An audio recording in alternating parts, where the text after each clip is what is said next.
Bonjour ou bonsoir à tous, vous qui regardez les vidéos que ce soit le jour ou la nuit, c'est DVD Pro Catch.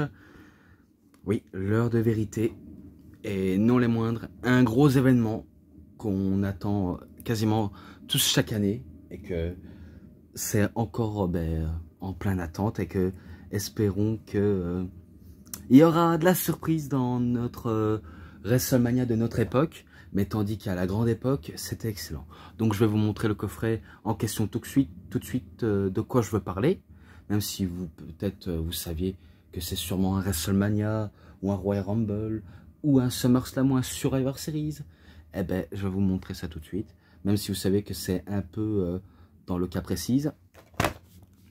WrestleMania 30, oui. L'un des shows les plus énormes de l'histoire du catch.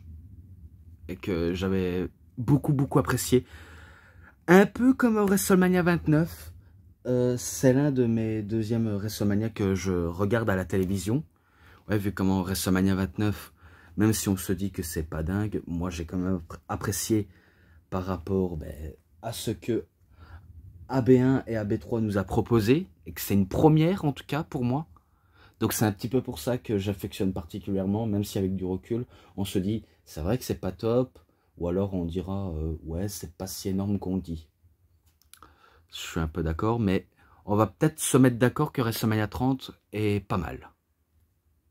Si vous dites que c'est pas, on va dire, du top, c'est que vous n'avez aucune ambition, ou encore, vous savez pas faire la moindre différence.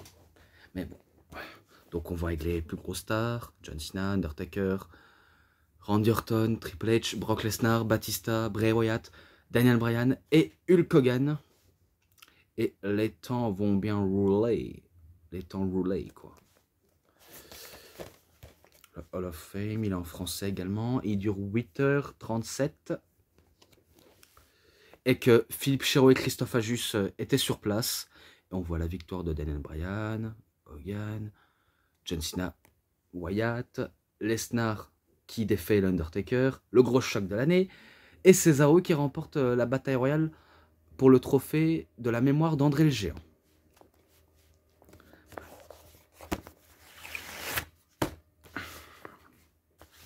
Donc en tout cas, superbe affiche. Et oui, je sais, ça spoil, mais c'est pas mal quand même comme affiche. Et comment ils sont vraiment magnifiques, tous les photos. Et l'ouverture du show avec The Rock et Stone Cold avec Hulk Hogan qui ouvre le show. Ça va pas se commencer avec American of the Beautiful. À mon avis, la WWE n'a préféré enfin, pas mettre pour cette soirée-là. Et qu'ils ont préféré mettre la promo. Et encore une photo de Daniel Bryan pour sa victoire. En tout cas, quelle victoire pour Bryan. Et là, justement, l'entrée de Triple H avec à ses côtés, là, on voit Charlotte, Alexa Bliss et Sasha Banks. Donc, c'est ces trois-là qui ont accompagné Triple H à son entrée.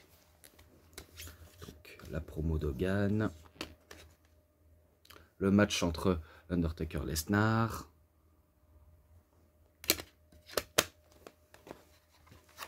Je vous montre, hein, parce que les photos, c'est vraiment incroyable. Encore une victoire de Bryan. Vu comment c'est dans cette photo, et dans cet environnement bien parfait. La bataille royale. Batista, Randy Orton. Et les Hall of Famers.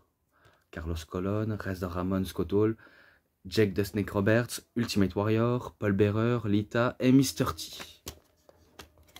Et le match entre John Cena et Bray Wyatt, avec sa victoire, justement. Et on va peut-être débattre gentiment sur sa victoire, si selon vous, c'est mérité ou non, ou si vous trouvez que John Cena a enterré Wyatt, oui ou non. Donc on va en débattre.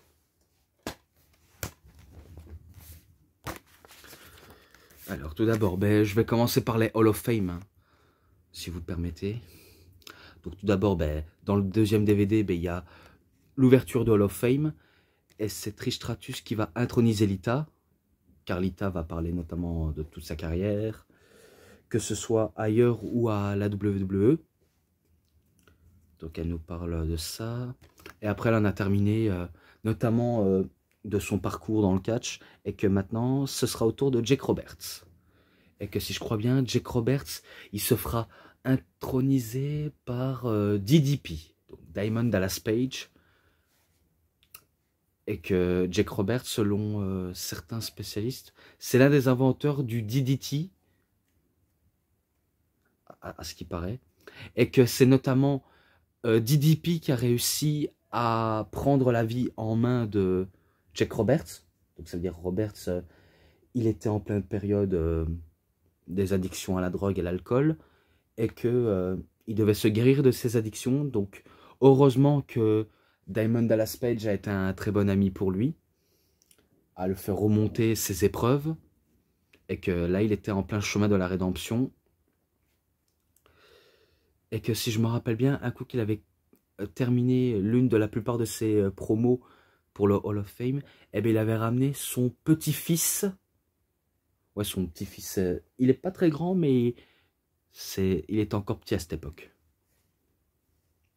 Mais bon, avec un bon mot à la fin. Ensuite, Mr. T, si je crois bien, lui, il se fait introniser par son fils T Junior.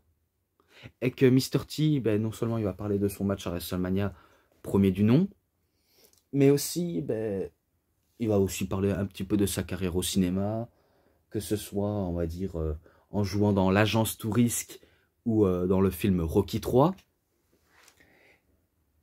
Et qu'il va aussi parler notamment de sa maman, vu comment il va enchaîner les paroles que disait sa maman dans l'une de ses scripts.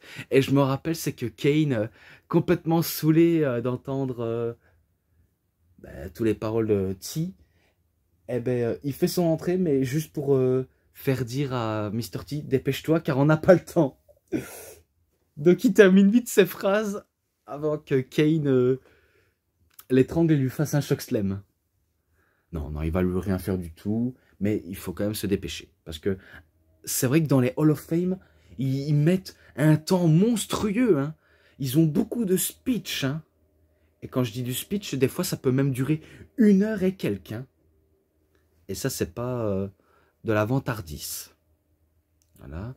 Après, ben, Paul Bearer. Paul Bearer, lui, il se fait introniser par ses 2 fils, qui ont, on va dire, presque le même poids. Ils n'ont pas grand-chose à dire, si ce n'est qu'ils disent que leur père a été ben, un très grand manager et un bon ami fidèle en coulisses. Et aussi, ils en terminent avec leur phrase mythique de leur père. « Oh, yes !» Tout le temps comme ça. Et que c'est là où l'Undertaker fait son entrée, toujours avec sa gimmick, mais aussi avec l'urne. Voilà. Donc ça se termine pour le DVD 2, mais que dans le DVD 3, ça continue. Donc Razor Ramon cette fois-ci, et qui se fera introniser par Kevin Nash, et après qu'il aura terminé de parler de tout et de rien, notamment de sa carrière, et aussi je crois de ses addictions aussi à la drogue, parce que lui aussi il avait des addictions peu communes avec l'alcool et la drogue, et qui nous a malheureusement quittés cette année-ci. Donc le regretté Razor Ramon qui repose en paix et paix à son âme. Mais heureusement qu'à cette période-là, il est encore vivant. Et qu'après qu'il a terminé, si je crois bien, l'une de ses catchphrases qui disait « Hey yo, Chico !» avec un accent cubain, digne du film de Scarface. Et que je crois qu'il en termine avec une autre phrase, mais je ne sais plus. Mais qui se fait rejoindre par la clique.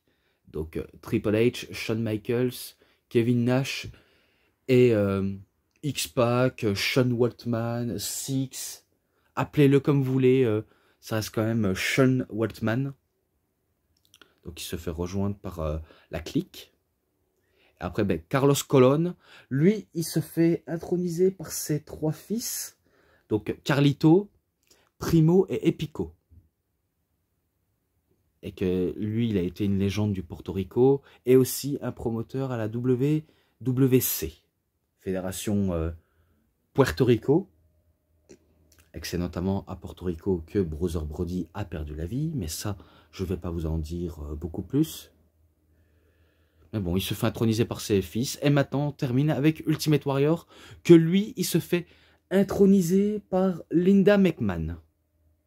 Donc oui, la femme de Vince McMahon, alors que Ultimate Warrior avait pas mal de différends avec la famille McMahon, notamment par rapport à son chèque.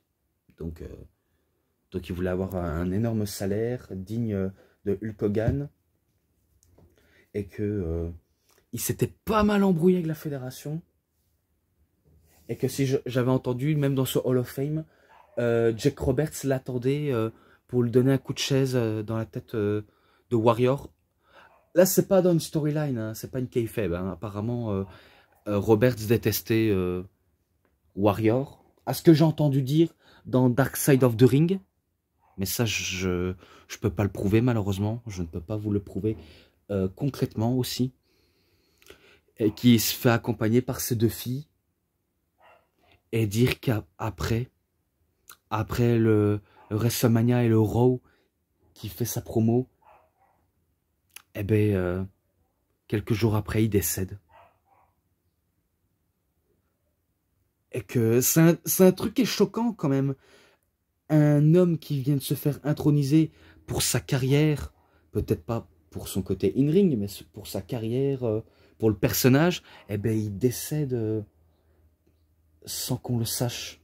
Donc ça, c'est un des plus gros chocs aussi dans le monde du catch. Certes, ça n'a pas eu un très très fort impact, mais ça reste, de toute façon, quand on perd quelqu'un, ça reste limite un peu choquant. Que ce soit pour sa vie ou pour son étendue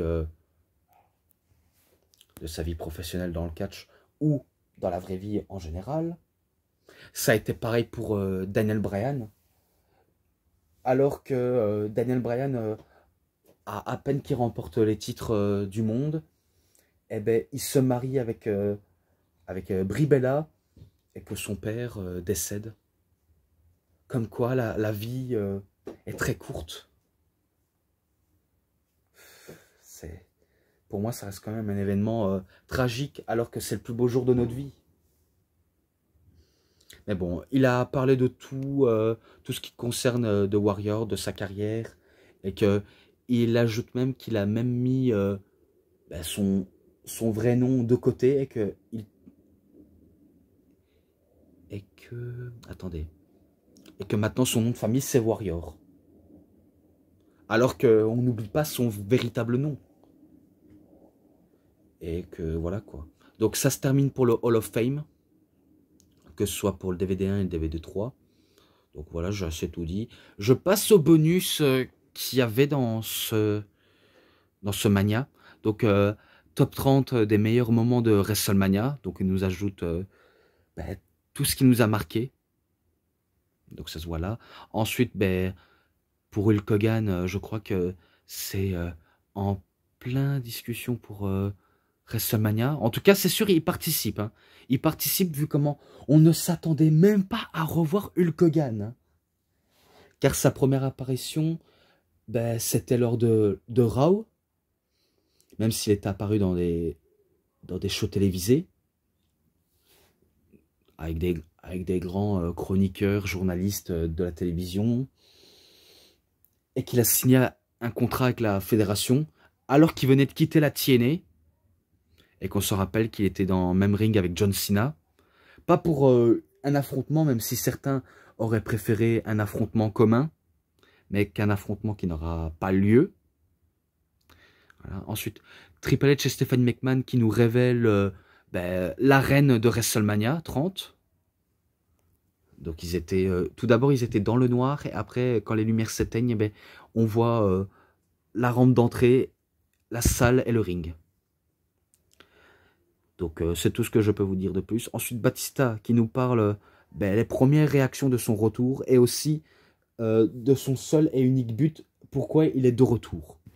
Donc il remporte le Rumble avec toute la hit du public, et ça va le pousser à devenir heel à un moment donné, même si la WWE le force, il nous force à le faire tenir en face, même si on préfère en face, mais il y en a qui préfèrent en heel.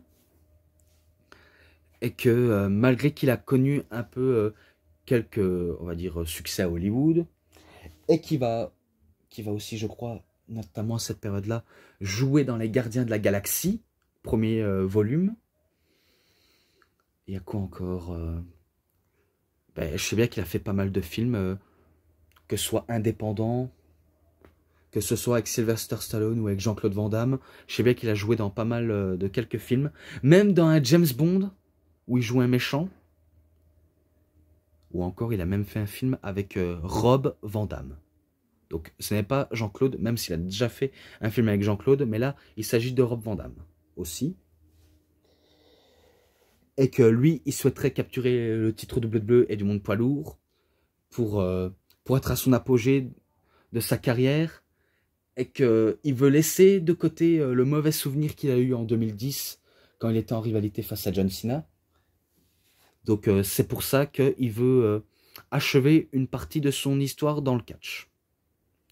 Directement. Et c'est pareil pour Randy Orton, il parle notamment pourquoi et comment il est monté à la tête dans la hiérarchie de la WWE et dans le faction qui est l'autorité, en disant que la WWE misait beaucoup dans l'avenir de la WWE sur lui, et que peu importe s'ils sont d'accord ou non, le résultat reste quand même la même. Il va porter la compagnie sous ses épaules, même si on sait que le visage de la WWE, pour de vrai, c'est John Cena, même si Randy Orton se considère aussi comme le visage de la WWE, un peu aussi comme Brock Lesnar, il se considérait. Mais voilà, donc il parle de ces fameuses principaux raisons que pourquoi c'est le champion et que il a mérité les titres parce que il en a clairement voulu mériter, et que c'est vrai qu'en tant que heel, si vous appréciez bien Randy Orton en tant que heel, faites-moi savoir. Si vous le préférez pas en tant que face, n'hésitez pas à le dire, quoi. Même si je trouve que en tant que face, il peut être bon malgré qu'il ait été très fade à un moment. Mais c'est vrai qu'en tant que heel, il sort toute l'agressivité qu'il a en lui. Après, l'histoire d'André, le géant.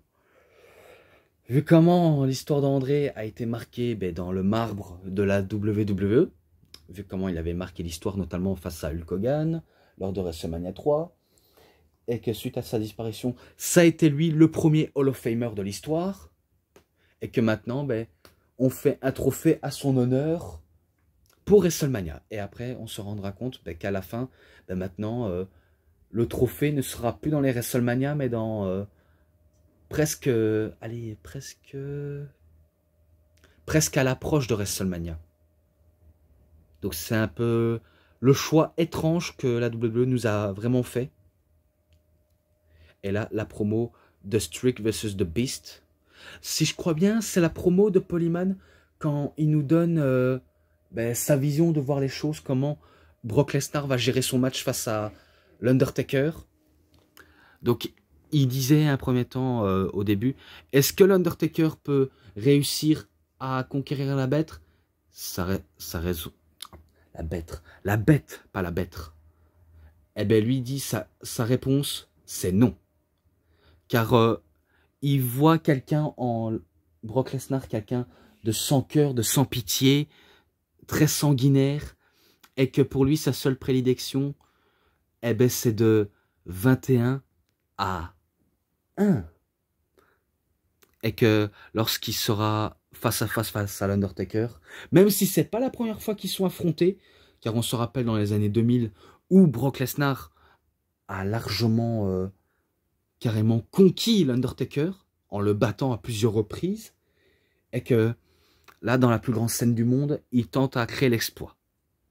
Et que c'est là où la fameuse catchphrase de Polyman pour Brock Lesnar a été créée, car c'est dans cette promo-là que je veux en parler. C'est là où le slogan de Brock Lesnar va être créé. Donc, eat, sleep, conquer, repeat.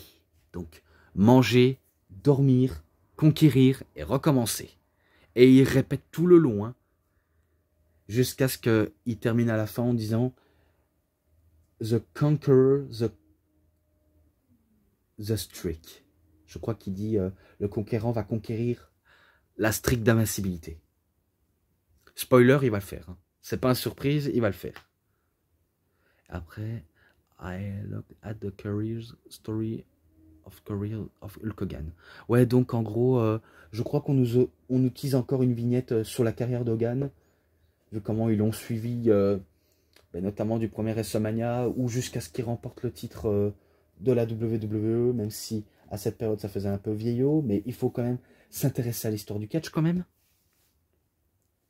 Et jusqu'à aujourd'hui, jusqu'à ce qu'il est de retour. Et maintenant, John Cena, il parle notamment de la confrontation qu'il aura lieu avec Bray Wyatt, en disant que c'est son héritage qui est en jeu, et que si jamais il parvient à échouer, il perd toute la valeur et l'intérêt. Même si, honnêtement, on va pas se le cacher, même si je sais que les avis sont hyper tranchés, une victoire pour Cena, ça fera pas de mal. Vu comment il a déjà pas mal de victoires à son actif à WrestleMania, c'est pas comme si c'était terminé pour lui. Mais après, si c'est la WWE qui a décidé autrement, on peut rien faire, quoi. On ne peut rien faire du tout.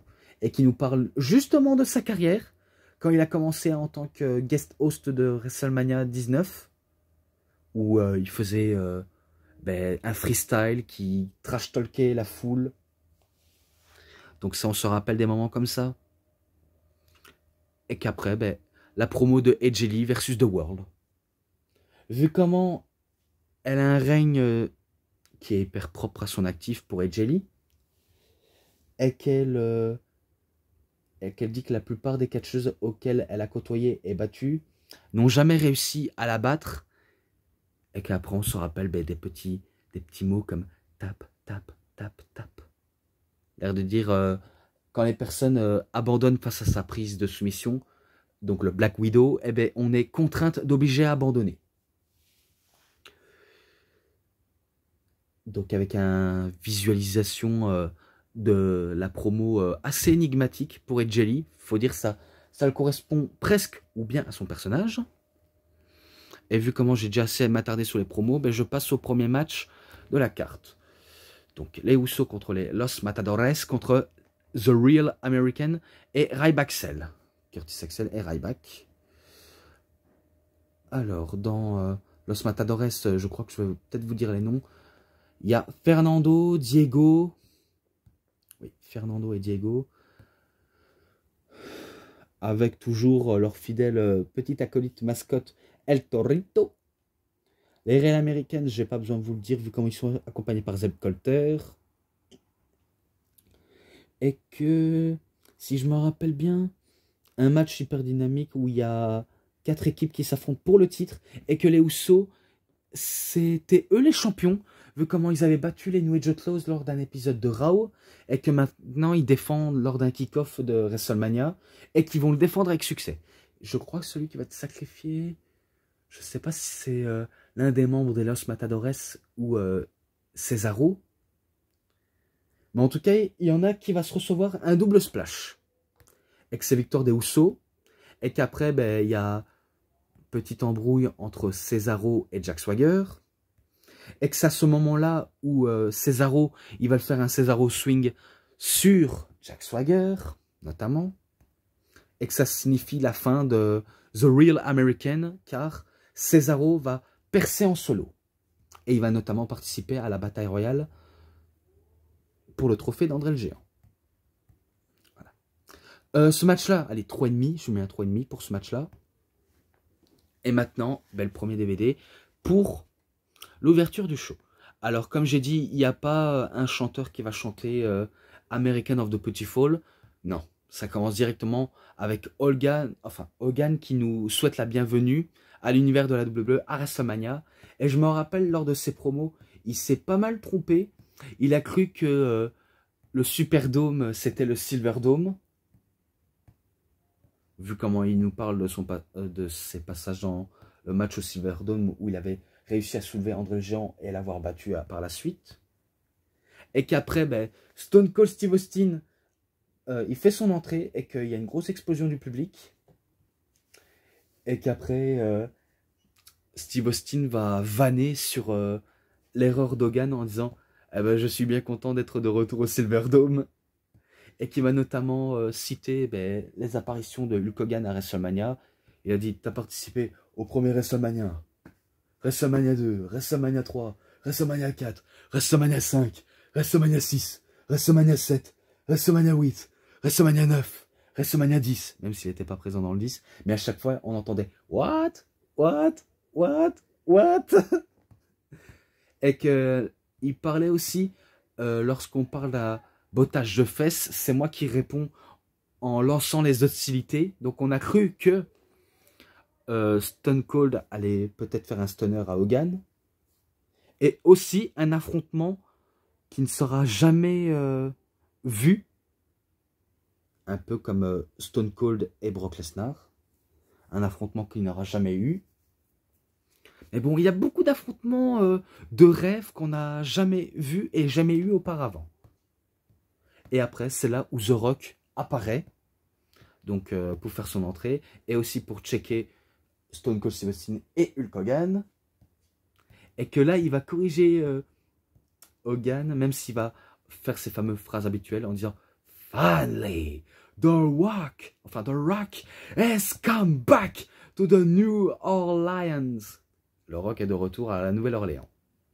Et qui va corriger l'erreur d'Hogan en disant « Vu comment le Superdome est plein à craquer, et que, si je crois bien, il va un peu parler ben, la plupart des catcheurs qu'il aura cités, notamment Daniel Bryan et John Cena.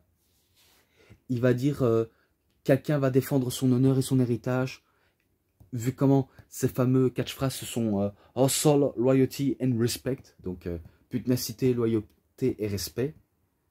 Et qu'il fait, j'aime bien la comparaison qui dit le Rock par rapport à Hulk Hogan et John Cena, en disant que, et ça vient de toi Hogan, car c'est un peu grâce à toi si la plupart des catcheurs ont un peu suivi sa philosophie, enfin ta philosophie, prier tous les jours, manger ses vitamines, et devenir très fort, et devenir au sommet de la WWE.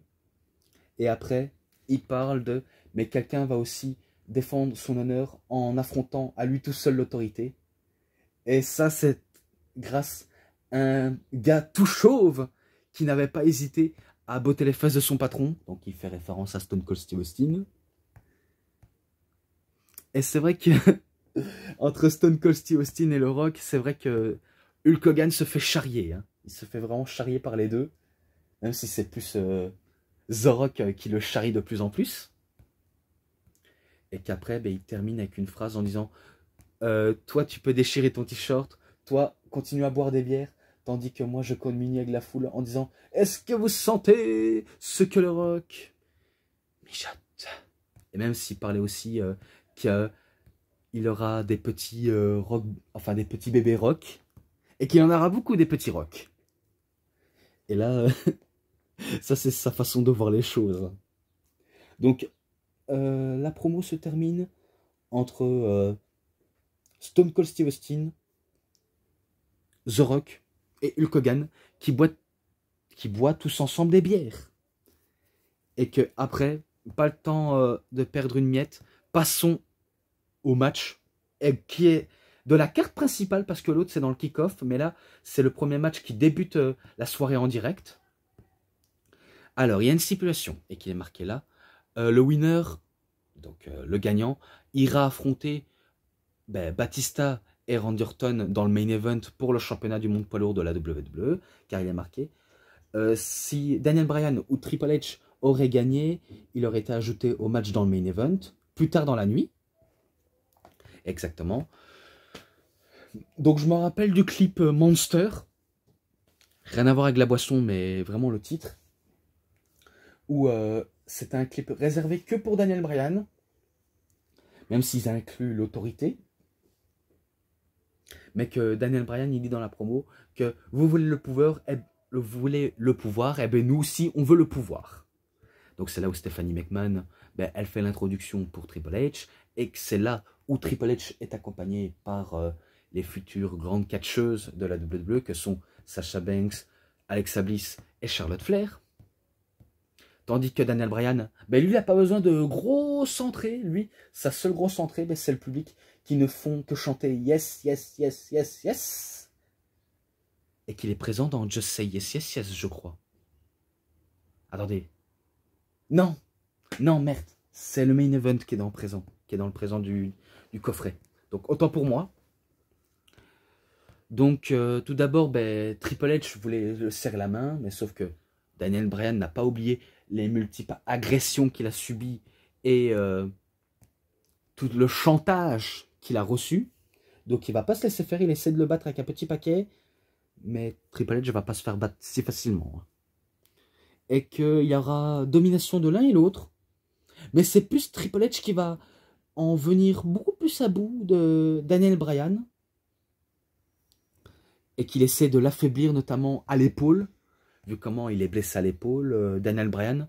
Je ne sais pas s'il simulait ou alors il vendait une blessure à l'épaule, mais en tout cas, il le vend très très bien. Tous les prises que les adversaires vont lui faire, eh bien, il les vend tous très bien. Et qu'après, ben, il essaie, avec un pedigree, ça va passer, mais sauf que Daniel Bryan, il relève son épaule, et qu'il essaie de tenter à plusieurs reprises, mais Daniel Bryan, technique comme lui, il sait être technique, sait comment s'en sortir, et que après, lorsqu'il essaie de faire un back suplex qui ne va pas passer, eh ben, Daniel Bryan se remet vite sous ses pieds, il fait son running knee pour la victoire. Donc c'est victoire de Daniel Bryan. Et ce match-là, pour commencer la soirée, ben, je lui mets 3,50 direct. J'ai apprécié ce match, même si j'aurais bien voulu mettre un petit peu plus haut, mais ce serait un petit peu exagéré. Même si j'ai le choix, hein, j'ai tout l'embarras du choix. Mais je n'ose pas, c'est assez étrange de ma part. Mais bon. Ben, après son match, eh ben, il se fait gifler par Stephen McMahon et agressé par Triple H. Et qui va prendre une chaise et qui va frapper notamment l'épaule de Daniel Bryan alors qu'il était plus proche du poteau. Mauvais perdant Triple H, c'est vraiment un acte de mauvais perdant. Mais c'est victoire de Bryan quand même. Et maintenant, match par équipe à 6. Le Shield, pas besoin de vous les présenter, contre les New Age Outlaws et Kane. Un match hyper dynamique où ils perdent pas une minute de temps. Et que, spoiler, je vais vous dire ça, c'est victoire de The Shield. Vu comment, vous avez peut-être remarqué le finish, mais Roman Reigns, Dean Ambrose et Seth Rollins prend Jesse James et Billy Gunn dans un double, triple powerbomb. Imaginez ça. Il faut le voir pour le croire. Si vous avez vu ça, que ce soit à la télévision, dans ce DVD, vu comment à la télévision, ils étaient diffusés en France et en Belgique, et pour la francophonie, ben, dans les DVD. Donc, grosse victoire de The Shield. Ce match-là, 3,40. Voilà, j'ai apprécié ce match-là. Mais je ne sais pas s'il est présent. Oh putain. Imaginez s'il est présent. Ah, je suis dans la merde. J'irai vérifier de toute manière et j'irai corriger l'erreur. Et maintenant, oui, maintenant, la bataille royale pour l'honneur du trophée d'André le Géant. Et c'est normalement 30 personnes, mais là, ils ont mis 31 personnes. Donc, voilà. Donc, on se rappelle ben, de cette bataille royale de dingue. Vraiment, c'était vraiment dingue, ce bataille royale. Et que, si je me rappelle bien, il y en a beaucoup qui se font éliminer, comme Biggie, comme Fandango, comme Sheamus, comme Alberto Del Rio, comme Cody Rhodes, comme Rey Mysterio, Goldust, Mark Henry peut-être également, et d'autres catcheurs, hein, vraiment pas mal d'autres catcheurs qui se feront éliminer. Mais surtout, il y aura un exploit de la part de Cesaro. Il va tenir le coup face à André le Géant, le Big Show, pas André le Géant. Qu'est-ce que je raconte? Ça y est, maintenant, c'est plus le Big Show, maintenant c'est André le Géant. Non, je suis vraiment con. Donc, il va tenir le coup face au Big Show. Car lui, il avait une tenue de André le Géant, le Big Show. Et qui pensait avoir la victoire si facilement. Mais faut pas qu'il ait victoire trop vite. Car Cesaro, il va lui faire un genre de body slam, mais qui va le faire passer par-dessus la troisième corde. Donc c'est sûr, c'est victoire de Cesaro. Et une énorme victoire. Hein. et que le public a popé quand il a gagné le match. Hein. Et que il a mérité le trophée. Et que c'est là où on se dit, ça y est, maintenant, Cesaro, il va pouvoir percer en solo. C'est ce qu'on croyait. C'est ce qu'on croyait, mais que ça va pas directement prendre. Et merde, franchement, quelle merde. Alors que normalement, le WrestleMania là, il devait pas ressembler à ce qu'on s'y attendait. Hein. Vu comment les plans, c'était que tout d'abord, CM Punk rentrait en collision avec la WWE, notamment avec l'autorité, et que Daniel Bryan, lui, aurait été dans la mid-card pour affronter Sheamus. Mais heureusement qu'ils ont modifié, parce que si ça aurait été prévu, eh c'est sûr, on serait tous dégoûtés. Et là, on pourrait se dire, ça y est, le WrestleMania 30, c'est l'un des pires WrestleMania 30 qu'on a vu ces dernières années. Donc, heureusement qu'ils n'ont pas fait ça, mais énorme victoire pour Cesaro et énorme show. Et qu'après, les commentateurs américains nous présentent les commentateurs français. Oui, Philippe Chéreau et Christophe Ajus, même si, je m'en rappelle dans l'épisode de la cloche, Christophe Ajus aura dit que Philippe Chéreau aura pas mal, beaucoup pris le temps d'antenne par rapport à Christophe Ajus. Donc il n'a pas arrêté d'en faire des tonnes en disant merci Michael, merci JBL, merci Jerry Lawler. Bref, il a pris énormément de place et le temps d'antenne à Christophe Ajus. Donc il avait été un petit peu déçu, même si quand ils étaient arrivés dans le Superdome, ils se sont fait siffler, mais ils étaient acclamés par la plupart du public français. Vu comment, à la Nouvelle-Orléans, il y a aussi un quartier français.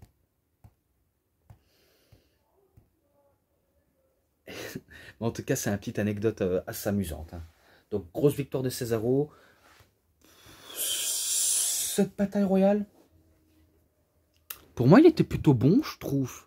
Je sais pas ce que vous en pensez de votre côté, mais moi, j'ai bien apprécié. Hein. Et que je lui mets un 3,50. Allez, je lui mets ça, car j'ai bien apprécié. C'est pas du même niveau que Bryan Triple H. Enfin, c'est le même chiffre, mais c'est pas l'un des mêmes niveaux différents. Voilà. Mais bon, je lui mets ça, un point barre. Et là, un match qui va peut-être faire beaucoup parler de lui. Et c'était un match simple, bien sûr. John Cena contre Bray Wyatt, et qu'il est accompagné par Eric Rowan et Luke Harper. Donc, la storyline, j'avais bien apprécié, surtout la musique de leur rivalité, et que c'est Eminem qui chante Legacy, et pas Legacy, le thème d'entrée de Randy Orton, Cody Rhodes et Ted DiBiase. Hein. Non, c'est la chanson principale. Donc on va dire c'est un peu John Cena qui veut protéger son héritage dans le catch et toutes ces valeurs qu'il inculte. Vu comment Bray Wyatt, dans la storyline, il veut faire changer l'attitude à John Cena. Donc il veut que John Cena se révèle comme le bon méchant qu'il mérite d'être. À force d'être le héros des enfants, être toujours là, aux bons événements présents. Donc ils veulent faire changer un minimum d'attitude. Et que ça s'est ressenti dans le match. Même si on sait bien que Bray Wyatt se fait accompagner par ses acolytes. Et que tout d'abord, il y a l'introduction de la danse de vaudou. Et qu'après, celui qui chante sa thème d'entrée nous fait un petit concert. Ouais, pour son thème d'entrée, hein, bien sûr. Hein. Après, John Cena, il fait son entrée. Et que là, la cloche sonne. Bray Wyatt, il annonce déjà la couleur en disant regarde, tous les gens attendent ce moment-là. Ils veulent un changement de ton attitude. Ils veulent savoir si tu es digne ou non de le faire ou pas. Alors, regarde-moi, finis-moi. Donc, il disait finish me. Et que John Cena, lui, il n'est pas dans cette mentalité-là. Il disait non, relève-toi. Moi, je veux t'affronter en 1v1, en 1 contre 1. Et pas en changeant d'attitude. Et c'est pas aujourd'hui ni demain que je vais péter un câble. Donc ce sera une domination de Bray Wyatt, qui va beaucoup s'amuser avec John Cena. Et c'est là où John Cena commençait un peu à se vénérer au fond de lui. Donc il lui fout une lariat à la manière de Stan Hansen.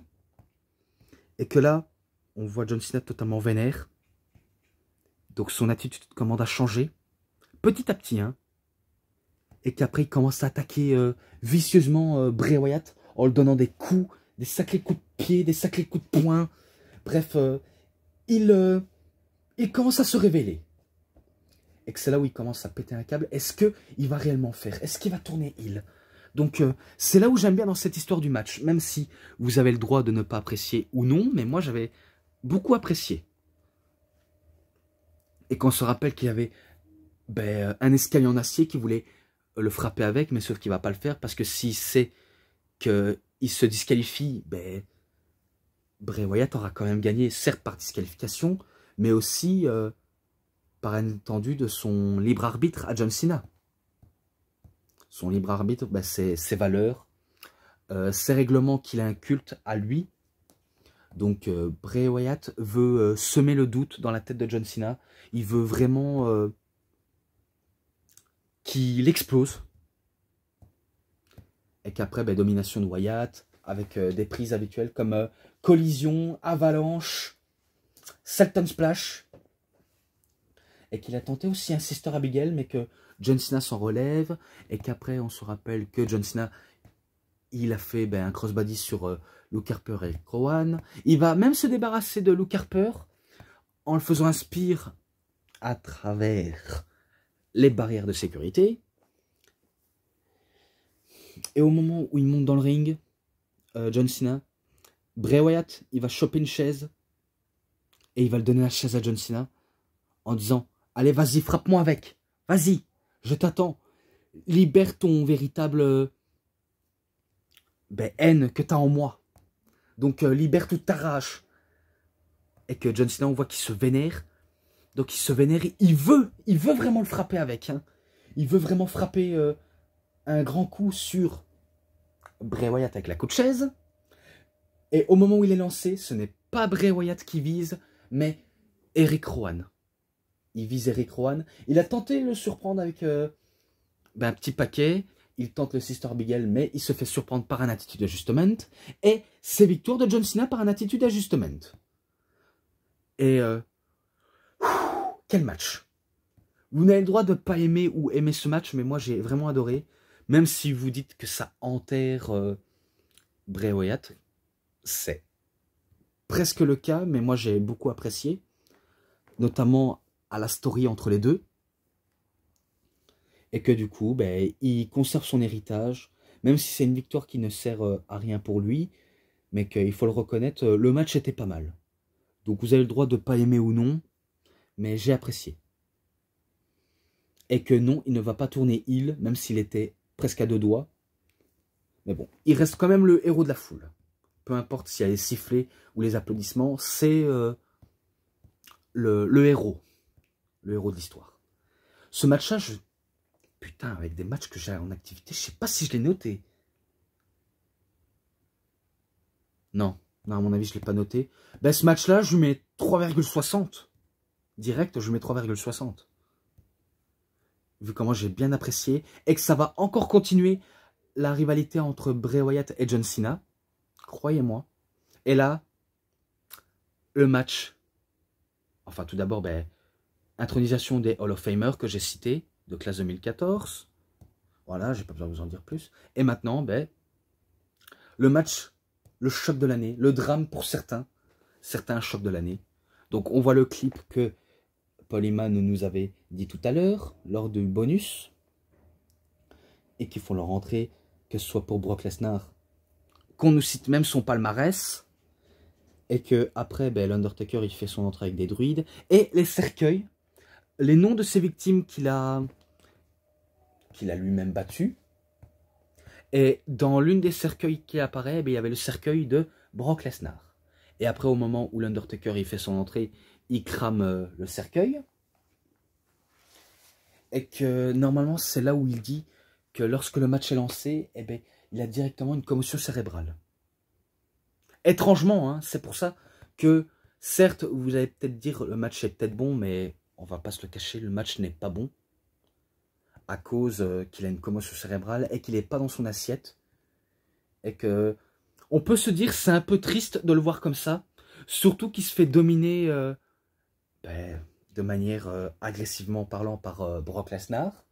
Et qu'à chaque fois, Paul Heyman le coach durant le match. Donc il le coach absolument durant la rencontre.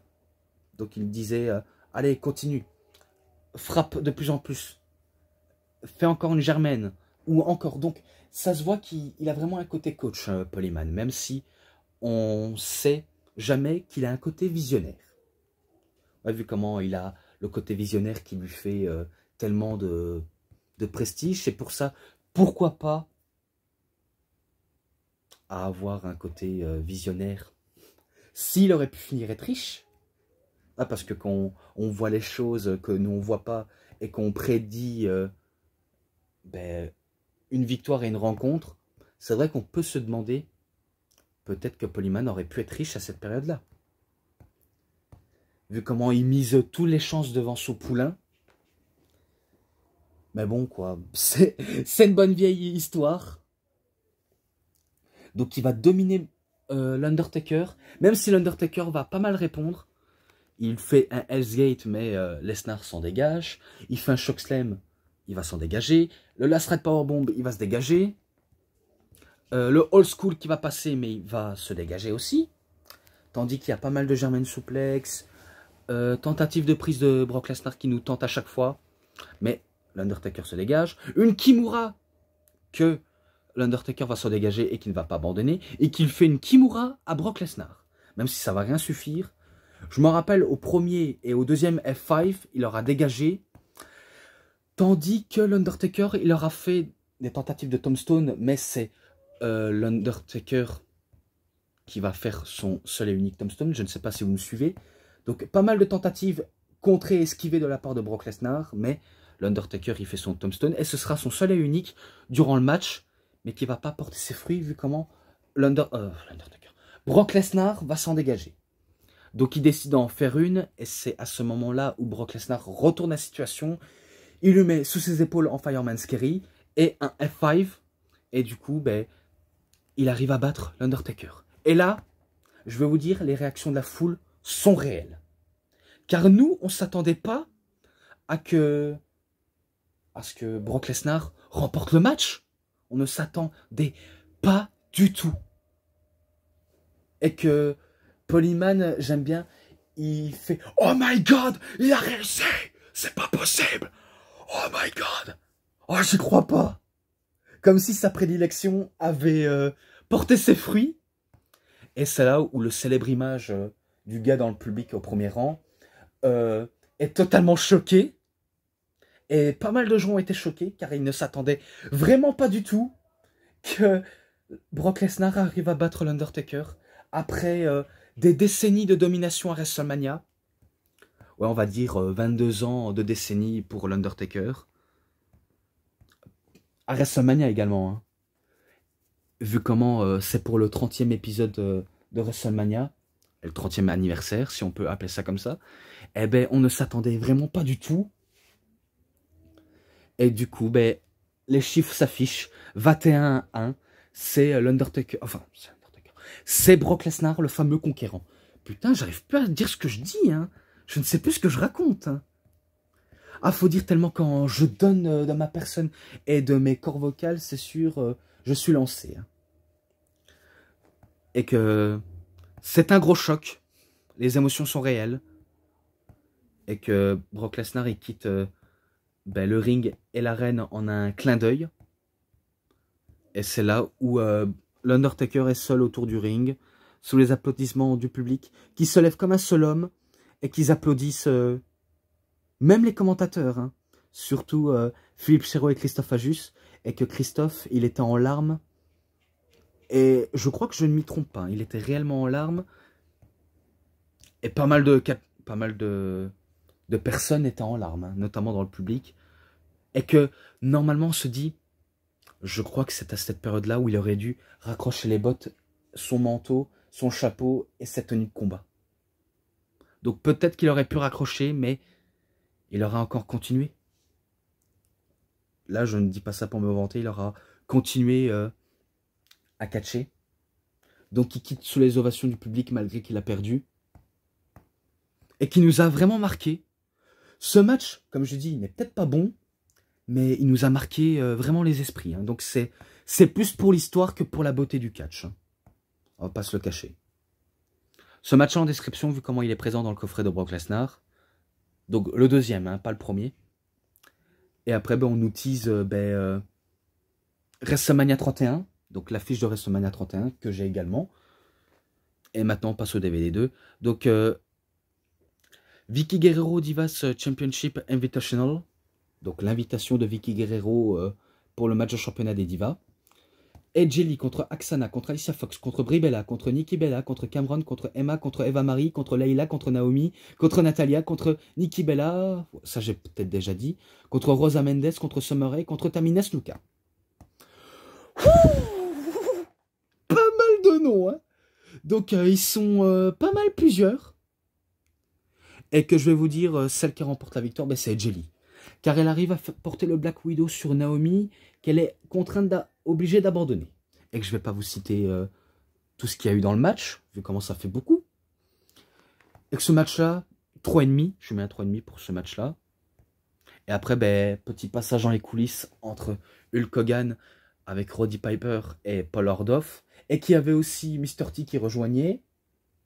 Et qui avait aussi un peu Pat Patterson. Mais sauf que lui, ce sera de courte durée.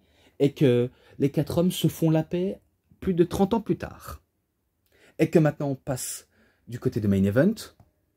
Même s'il y avait les Hall of Famers qui étaient au premier rang, notamment Bret Hart, Bruno Sammartino, Bob Backlund, Mick Foley, je crois, et d'autres catcheurs. Et qu'après, Riv Theory, qui chante la chanson de Randy Orton. Donc oui, c'est vraiment Riv Theory qui chante le thème d'entrée de Randy Orton. Et du coup, c'est le champion qui est accueilli en premier avec les titres. Et après, c'est au tour de Batista que lui fait son entrée sous, on va dire, les huées de la foule. Et aussi, son thème d'entrée commence à devenir tout noir. Et qu'il a la lumière directement sur lui. Et après, c'est Daniel Bryan. Malgré qu'il est blessé, il doit continuer avec une épaule fracturée. Donc on nous présente les titres, on nous présente même les catcheurs. C'est là où le match débute. Et là, Daniel Bryan ne perd pas une minute de temps. Il commence à faire son running saut chassé à l'européenne du coin. Batista, il tente de calmer Daniel Bryan. Mais c'est lui qui va se faire calmer par Daniel Bryan. Même si Randy Orton s'acharne aussi sur Bryan. Et qui va s'acharner sur l'épaule. De toute façon, les catcheurs, ils vont s'acharner sur l'épaule. Et que c'est du kit ou double. Hein. Quand c'est l'un, c'est l'autre. Hein. Et que le match était hyper dynamique jusqu'à ce que, quand Daniel Bryan commençait à avoir le match en main, il y avait l'intervention de Triple H, Stephanie McMahon aussi. Et si je crois bien, c'est là où il se fait accueillir par un Spinebuster, Daniel Bryan, et que l'autorité a prévu un arbitre autorité, donc à la personne de Scott Armstrong, et que Batista fait un Batista Bomb sur Daniel Bryan, mais qui va s'en dégager. Et le Yes Movement est en marche. Et que si je crois bien, Batista, il fait un spear sur Daniel Bryan, mais ce dernier esquive. Il donne un coup de pied à l'arbitre. Et il fait un topé suicidaire sous les 3. Oui. Sur Triple H, sur Scott Armstrong et sur Stephanie McMahon. Même si il a un peu raflé, mais pas beaucoup. Et que c'est là où Triple H était totalement vénère. Il prend sa massue pour essayer de frapper Bryan, mais sauf que c'est Bryan qui va le frapper dessus avec la massue. Et après, si je me crois bien, Orton attaque en traître. Et c'est là où Randy Orton et Batista, ils commencent à s'acharner sur Daniel Bryan. Ils se disent, on va éliminer le plus populaire, on va éliminer celui qui a le vent en poupe, celui qui pourrait nous gêner. Donc ils commencent à défaire la table des commentateurs, enfin faire le ménage, même si Ricardo Rodriguez, qui était habillé en blanc, il disait non, non, prenez pas notre table, prenez la table des Français. Ce serait incroyable que leur table serait détruite alors qu'ils venaient justement de...